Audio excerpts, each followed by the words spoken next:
Frankenstein, or the Modern Prometheus, by Mary Shelley, 1818 edition. Section 14 of Frankenstein, by Mary Shelley.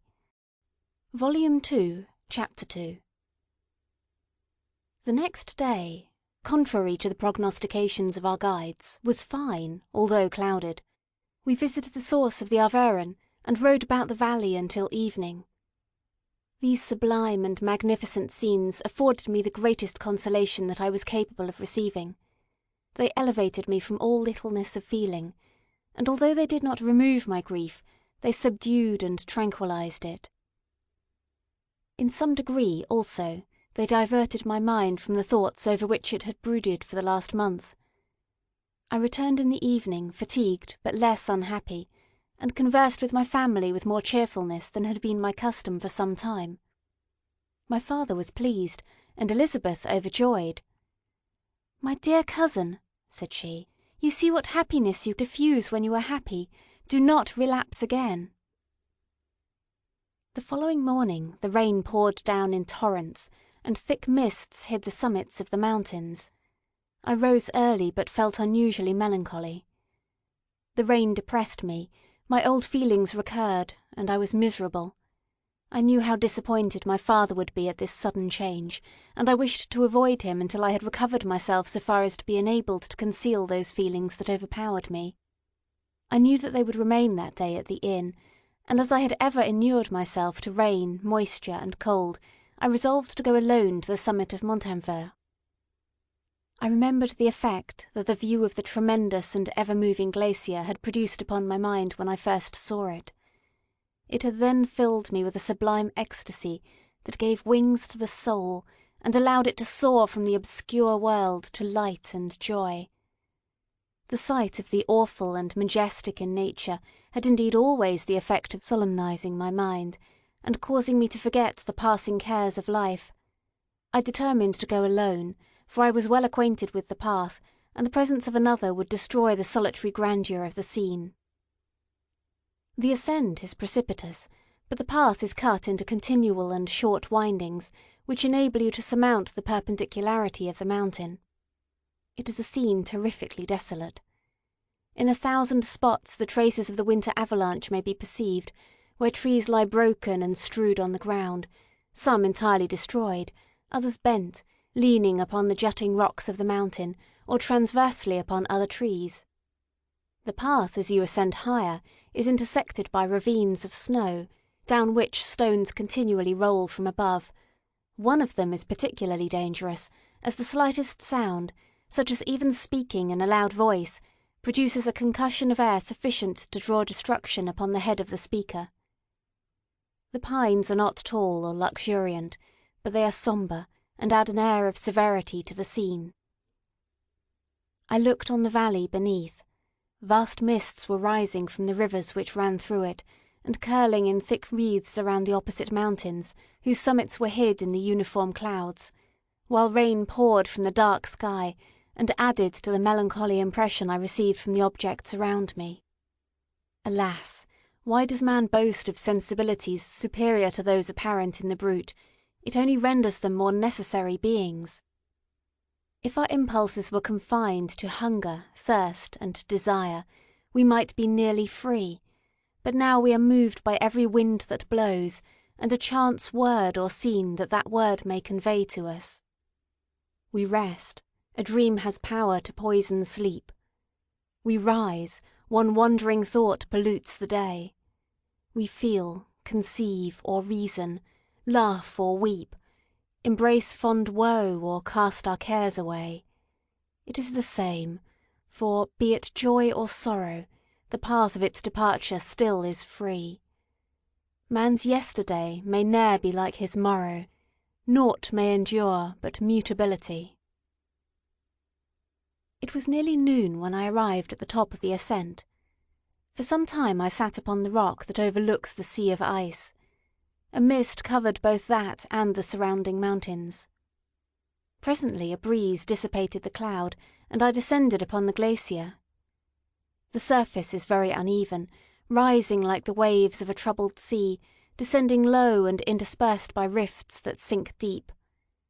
The field of ice is almost a league in width, but I spent nearly 2 hours in crossing it. The opposite mountain is a bare, perpendicular rock. From the side where I now stood, Montanvert was exactly opposite, at the distance of a league, and above it rose Mont Blanc, in awful majesty. I remained in a recess of the rock, gazing on this wonderful and stupendous scene. The sea, or rather the vast river of ice, wound among its dependent mountains, whose aerial summits hung over its recesses. Their icy and glittering peaks shone in the sunlight over the clouds. My heart, which was before sorrowful, now swelled with something like joy. I exclaimed, "Wandering spirits, if indeed ye wander, and do not rest in your narrow beds, allow me this faint happiness, or take me, as your companion, away from the joys of life." As I said this, I suddenly beheld the figure of a man, at some distance, advancing towards me with superhuman speed. He bounded over the crevices in the ice, among which I had walked with caution. His stature also, as he approached, seemed to exceed that of man. I was troubled, a mist came over my eyes, and I felt a faintness seize me, but I was quickly restored by the cold gale of the mountains. I perceived, as the shape came nearer, sight tremendous and abhorred, that it was the wretch whom I had created. I trembled with rage and horror, resolving to wait his approach, and then close with him in mortal combat. He approached. His countenance bespoke bitter anguish, combined with disdain and malignity, while its unearthly ugliness rendered it almost too horrible for human eyes. But I scarcely observed this. Anger and hatred had at first deprived me of utterance, and I recovered only to overwhelm him with words expressive of furious detestation and contempt. "Devil!" I exclaimed, "do you dare approach me, and do you not fear the fierce vengeance of my arm wreaked on your miserable head? Begone, vile insect, or rather stay that I may trample you to dust, and oh that I could, with the extinction of your miserable existence, restore those victims whom you have so diabolically murdered." "I expected this reception," said the demon. "All men hate the wretched. How then must I be hated, who am miserable beyond all living things? Yet you, my creator, detest and spurn me, thy creature, to whom thou art bound by ties only dissoluble by the annihilation of one of us. You purpose to kill me. How dare you sport thus with life? Do your duty towards me, and I will do mine towards you and the rest of mankind. If you will comply with my conditions, I will leave them and you at peace, but if you refuse, I will glut the maw of death until it be satiated with the blood of your remaining friends." "Abhorred monster, fiend that thou art! The tortures of hell are too mild a vengeance for thy crimes. Wretched devil, you reproach me with your creation. Come on, then, that I may extinguish the spark which I so negligently bestowed." My rage was without bounds. I sprang on him, impelled by all the feelings which can arm one being against the existence of another. He easily eluded me, and said, "Be calm. I entreat you to hear me, before you give vent to your hatred on my devoted head. Have I not suffered enough, that you seek to increase my misery? Life, although it may only be an accumulation of anguish, is dear to me, and I will defend it. Remember, thou hast made me more powerful than thyself. My height is superior to thine, my joints more supple. But I will not be tempted to set myself in opposition to thee. I am thy creature, and I will be even mild and docile to my natural lord and king, if thou wilt also perform thy part, the which thou owest me. O Frankenstein, be not equitable to every other, and trample upon me alone, to whom thy justice, and even thy clemency and affection, is most due. Remember that I am thy creature. I ought to be thy Adam, but I am rather the fallen angel, whom thou drivest from joy for no misdeed. Everywhere I see bliss, from which I alone am irrevocably excluded. I was benevolent and good, Misery made me a fiend. Make me happy, and I shall again be virtuous." "Begone! I will not hear you. There can be no community between you and me. We are enemies. Begone, or let us try our strength in a fight in which one must fall." "How can I move thee? Will no entreaties cause thee to turn a favourable eye upon thy creature, who implores thy goodness and compassion? Believe me, Frankenstein, I was benevolent, my soul glowed with love and humanity. But am I not alone, miserably alone? You, my creator, abhor me. What hope can I gather from your fellow creatures, who owe me nothing? They spurn and hate me. The desert mountains and dreary glaciers are my refuge. I have wandered here many days. The caves of ice, which I only do not fear, are a dwelling to me, and the only one which man does not grudge. These bleak skies I hail, for they are kinder to me than your fellow beings. If the multitude of mankind knew of my existence, they would do as you do, and arm themselves for my destruction. Shall I not then hate them who abhor me? I will keep no terms with my enemies. I am miserable, and they shall share my wretchedness. Yet it is in your power to recompense me, and deliver them from an evil which it only remains for you to make so great, that not only you and your family, but thousands of others, should be swallowed up in the whirlwinds of its rage. Let your compassion be moved, and do not disdain me. Listen to my tale. When you have heard that, abandon or commiserate me, as you shall judge that I deserve. But hear me. The guilty are allowed by human laws, bloody as they may be, to speak in their own defence before they are condemned. Listen to me, Frankenstein. You accuse me of murder, and yet you would, with a satisfied conscience, destroy your own creature. Oh, praise the eternal justice of man.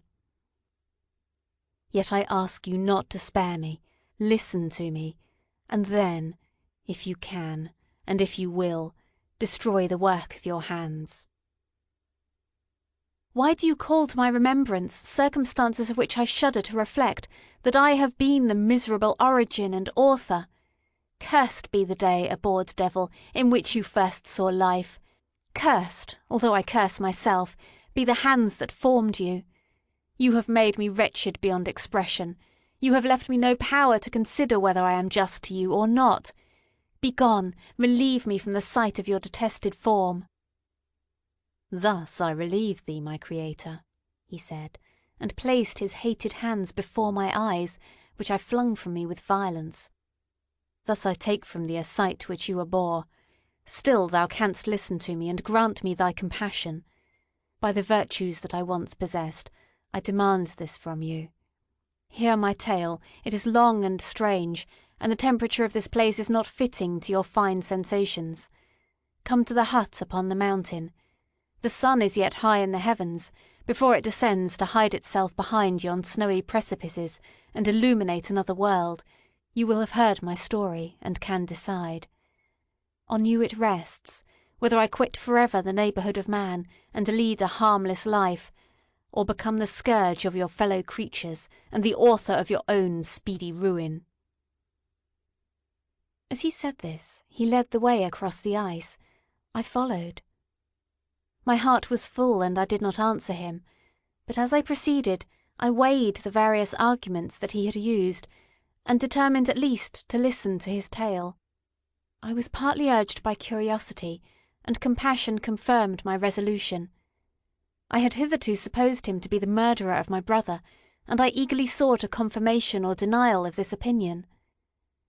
For the first time, also, I felt what the duties of a creator towards his creature were, and that I ought to render him happy before I complained of his wickedness. These motives urged me to comply with his demand. We crossed the ice, therefore, and ascended the opposite rock. The air was cold, and the rain again began to descend. We entered the hut, the fiend with an air of exultation, I with a heavy heart and depressed spirits. But I consented to listen, and seating myself by the fire which my odious companion had lighted, he thus began his tale.